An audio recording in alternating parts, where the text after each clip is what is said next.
morning. Good morning. Welcome to Media Pulse, a weekly look at how the Thai media covers politics here in Thailand, where we help you make sense of what goes on. Of course, the Thai media must have been very busy the past 1 week. They have, yes. With so much going on, the whole series of events triggered by the ouster of Prime Minister Sethar Thavisin by the Constitutional Court last Wednesday. Well, at least we do have a new Prime Minister now, just waiting for a new cabinet.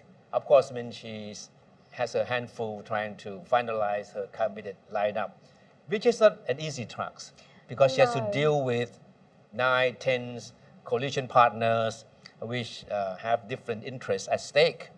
Exactly. And with this new cabinet, apart from the Prime Minister herself, the focus is on her father as well. That's true but first the focus has been on her, herself. The media in general have been focusing on what they see as a lack of maturity and government experience, and to the point that they believe that the person who will be running the show from behind the scenes will be her father. We do have a few headlines to show you today. Let's start with this one from Thailand. It basically says that Thaksin Shinawatra dismisses domination, and then he thinks that Ying is the nickname of our Prime Minister, Khun Thongtan, will not take the Ministry of Defense portfolio. And then he says that they have the same DNA, so she would be capable of solving economic problems. Thaksin certainly was trying to suggest that because they have the same DNA, so his daughter will be as good as him in running the country. Yeah, and people are wondering if he is, who's the real Prime Minister here? Is he dominating politics or is it really his daughter? And this is his answer. And he said, she's not dominated by me, but she's under my control. So what? She's my daughter. And he's very frank. Yeah, in a way, in fact, another translation of what he said is that she's not dominated by me, but I possess her. I think that would be the more direct translation of what he said. That sounds like a ghost possessing someone. That's exactly what he said in Thai. ผมเป็นเจ้าของ right? So his father. So he claims that he is in total possession of his daughter. Another possible translation would be I own her, but that sounds really weird. So yeah, under my control is for context, I guess. But on this issue of her lack of government experience, certainly Khun Thongtan has a team of spin doctors who have been trying very hard to turn her lack of experience and youth into an advantage for the 38-year-old leader. And they claim that being young and hardworking politician with fresh ideas and energy, Thongtan is in a very good position to take the reign of the country. Wow. Having been in the news industry for so long, many decades for you, has there ever been a cabinet formation this chaotic? No, it's quite common because every cabinet reshuffle or every attempt at forming a new cabinet is always riddled with competition and with this so-called horse trading among all the coalition partners or even within the party that is the core of the coalition itself. Horse trading is a term that we hear a lot during the cabinet formation, and we do have a definition for you as well, just in case. So this is the definition from Oxford English Dictionary, OED. Basically, it says horse trading is an unofficial discussion in which people make agreements that provide both sides with advantages. So political horse trading. So as Clare mentioned earlier, that Khun Thaksin has come to his daughter's defense against criticism that she is too young and not fit for the job. And Thaksin said that being young should be considered an asset for his daughter because she will not feel awkward in soliciting ideas and suggestions from people with more experience and knowledge. So that means that being young, she would be more sort of comfortable in approaching people with more seniority to ask for advice and suggestion. So this is how Thaksin that defends his daughter's youth and lack of experience. That's interesting. But we have one of the staunchest critics of Thaksin, which is Mr. Jatuporn. And he actually came out and said, we have this headline from Bangkok Biz News. Kun Jatuporn actually says, Thaksin uses his final pawn, dragging his daughter into killing zone. What do we mean by killing zone? This is a new term that we have been hearing only recently. Kun Jatuporn, who is, as Kun Yuntrai just mentioned, is a staunch critic of Kun Thaksin. In fact, they were formerly, they were on good terms, right? They were allies. Right? But for some reason, Kun Jatuporn has turned against Kun Thaksin, and now he's very critical of his daughter, Pattongtan. In Kun Jatuporn's reading, Kun Pattongtan was dragged into this position, being the Prime Minister, out of necessity, and because there are hordes of problems awaiting her. And what he means by killing zone is that she will be dragged into this new position, and she will be facing a lot of problems that at the end of the day may land her into very serious legal troubles. Dangerous zone. Dangerous zone. So that's exactly what he's trying to suggest, that it's not going to be a smooth sailing for the young Prime Minister, but it could be a political trap that will cripple her career. And one of the traps could be the qualifications of the members of the cabinet that she is trying to form at the moment. That's true. I think that is a fallout from the ruling of the Constitutional Court. As we all know, that the Constitutional Court dismissed Kun Sethta as Prime Minister on the grounds that he lacked evident integrity and he had breached professional ethics. And all these stem from his appointment of Kun Pichit Chinban, lawyer of the Shinawatra family, who was jailed for 6 months on charge of contempt of court in connection with the bribery attempt. The snack box lawyer, that was his nickname. In a legal case against his boss, Thaksin Shinawatra. And that ruling certainly has a very, very, very serious ramifications up to these days. Exactly. So the forming of the new cabinet by Kun Pattongtan has been delayed, to some extent, by the worries that they need to make sure that all the cabinet members or would-be cabinet members do not have tainted records. So they're checking all the qualifications in detail. We do have a headline from Matichon, and it talks about ethical standards of the minister. Basically, it says ethical standards, the big issue for Pattongtan's cabinet. Yeah, so it's an article that features interview with 2 political experts, basically.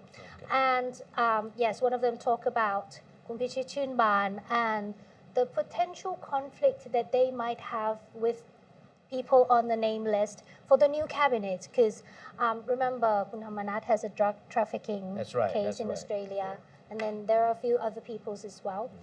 And another expert in social science from Silpakorn University talked about it in this article as well. He basically commented that as long as interests align, even when there is a problem, there can still be a position in Thailand. So basically, as long as the interests align, qualifications might not play a major role.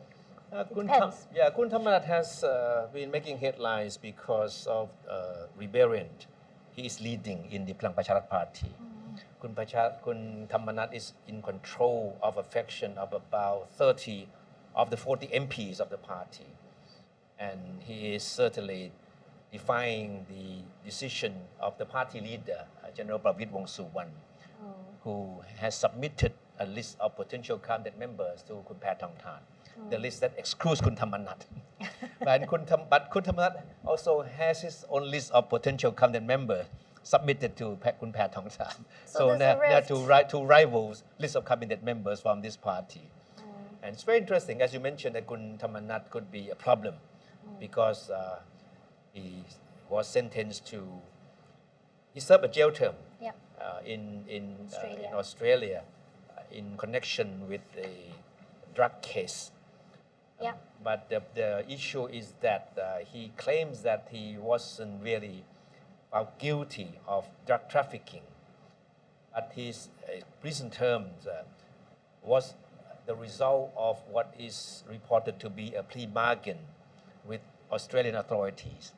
And that's why he has been so confident that he has committed nothing wrong criminally. Although he served a jail term.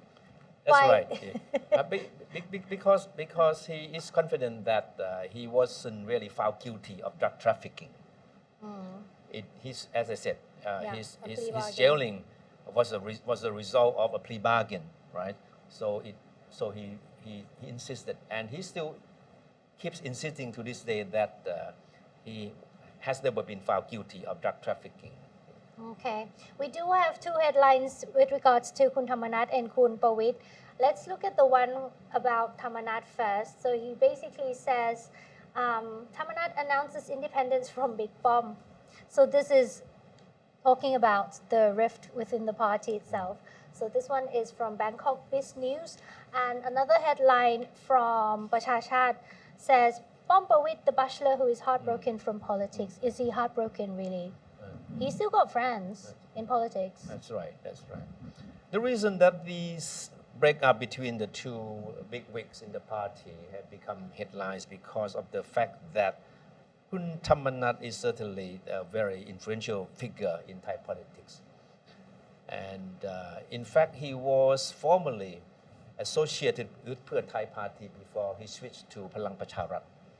So that means that there is some old connection between him and Kun Thaksin. And that explains why he makes no qualms about betraying General Prawit, to use the exact word, to describe what is really going on, right? Betraying Kun Prawit, and has declared openly that he will work with Pheu Thai party without having to seek any consent from General Prawit. Does Kun Thaksin have anything to do with the rift between the two?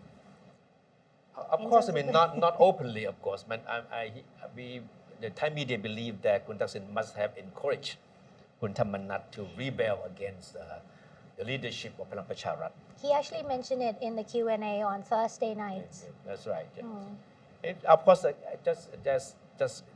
Kun Clare just mentioned that Kun Thaksin has wasted no time in making his presence felt.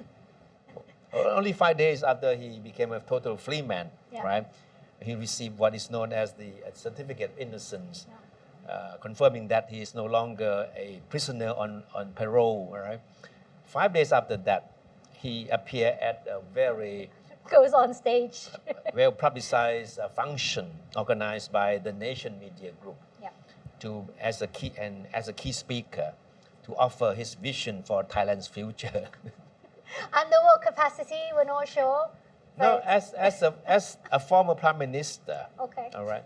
But what is interesting is the way he talked on the stage, and his lecture lasted more than an hour, and he talked a lot about a lot of things that he believed that he is in a position to help, to help tackle all these problems. And in his talk, he gave the impression that, in fact, he was the man behind most of the major projects and initiatives of the previous Sethar government, including the digital wallet. That's right. He staunchly defended the digital wallet scheme, the plan to legalize casinos, and the 99-year land lease for foreign investor.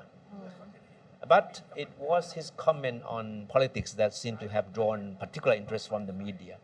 He was asked about his relations with General Prawit, right? And he was asked very specifically to elaborate on the reason behind his fallout with the former military strongman. And he spoke, and Thaksin answered the questions in a very belittling tone. Yeah, he mentioned basically the breaking point between him and General Prawit. Exactly.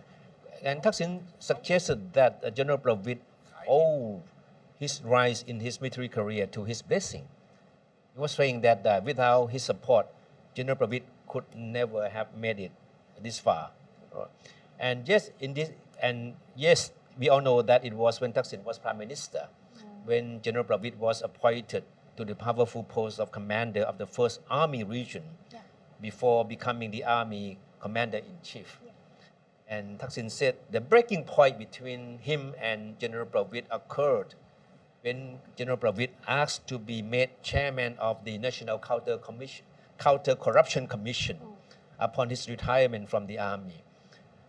General Prawit asked him to be chairman of the National Counter-Corruption Commission. Can you imagine that? and what was Thaksin's reaction? He said his reaction was, what? A general in charge of an anti-corruption agency? What does he know about all the laws involved? And what Thaksin uttered that day was somehow later relayed to General Prawit.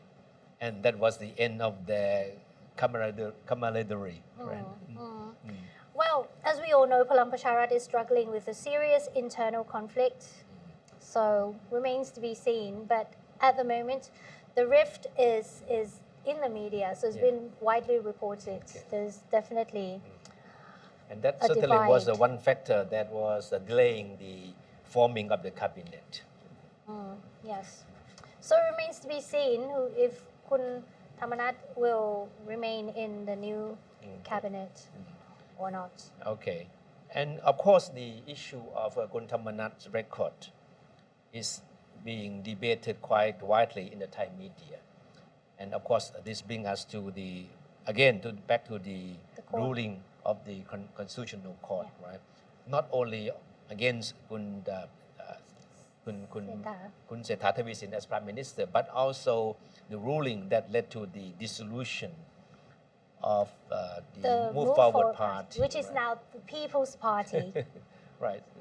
Yeah. Well, basically, we have this headline. Let's look at the headline first. This one, a headline from Matichon, and we will see this person, Kun Udom Siddhi Wiratham, who is the Constitutional Court judge, who points out at a lecture that the People's Party need to thank him because the dissolution led to forming a new party, which attracted about 2 million baht in donation.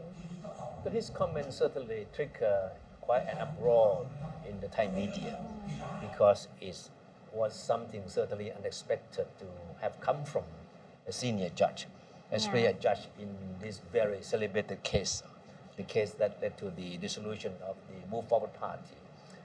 The judge wanted to be seen as making a joke, but by saying that the founders of the People's Party should thank him for joining the vote to dissolve Move Forward Party, certainly wasn't well taken by whoever.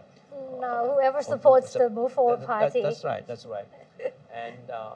And that's a question, of course, whether this is something that is becoming of a senior judge to ridicule the accused or defendants in cases like this. And of course, the reaction from the members of the People's Party was quite swift. Kun Rangsiman Rome came out and said that this is not funny and it's not something that should be joked about. Is he trying to make it funny? Because from the look in the news footage, it doesn't definitely not in a light mood. Of course, he was referring to the fact that the People's Party was able to raise more than 20 million baht within days after it was founded, days after the dissolution of the Move Forward Party. And so, thank me for that. That's basically what he was saying. In fact, what he said was part of a lecture he was giving at the forum to talk about the role of the Constitutional Court and people's, freedom. Yeah, protecting people's freedom. Rights and freedoms. Yeah, that's what he said. But certainly this is not going to end this is something that will certainly be continue to solicit criticism. And he has been getting a lot of criticisms for his remark. I think as we speak, people are filing petitions into investigating what he has the to say.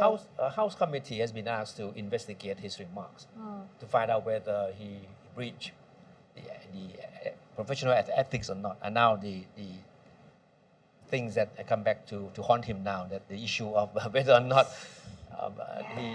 he did something that would breach the professional ethics of judges. Right? Yes, exactly. Well, that remains to be seen, as well as the new cabinet, which we are waiting to hear about. Okay. Hopefully next week we'll have something to talk about in terms of the members of the new cabinet and who's taking which portfolio and all the rest of it. Okay. We'll come back and let you know what is going to happen in the Thai political scene, which is certainly very interesting to keep a close watch on. It's a very interesting time indeed. Well, thank you for joining us this week. We'll see you again next Saturday. Have a good weekend. Thank you.